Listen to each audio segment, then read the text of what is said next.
Sevgili əkizlər və yüksələn əkizlər, 16-22 iyun həftəsində nələr yaşayacaqsınız? Həftəyə ayın Dolça bürcündə davam edən hərəkətindən başladığımız üçün sevgili əkizlər və yüksələn əkizlər, bu həftə xarici ölkələrdən gözlədiyiniz xəbərləri ala bilərsiniz. Məhkəmə ilə, hüquqla əlaqəli işləriniz varsa gündəminizə gələ bilər.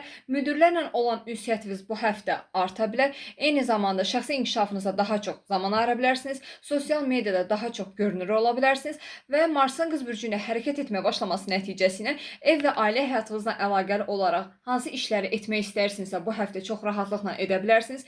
Ev və ailə həyatınızla əlaqəli yeni məsuliyyətlər ala bilərsiniz. Yeni bir evə köçə bilərsiniz. Evinizi təmir etdirə bilərsiniz. Ev kirası ilə əlaqəli mövzular gündəminizə gələ bilər. Evinizi dekorasiya etdirə bilərsiniz və eyni zamanda valideynlərinizlə aranızda bu həftə biraz gərginliklər yaşanıla bilər. Diqqətli olmağa çalışın.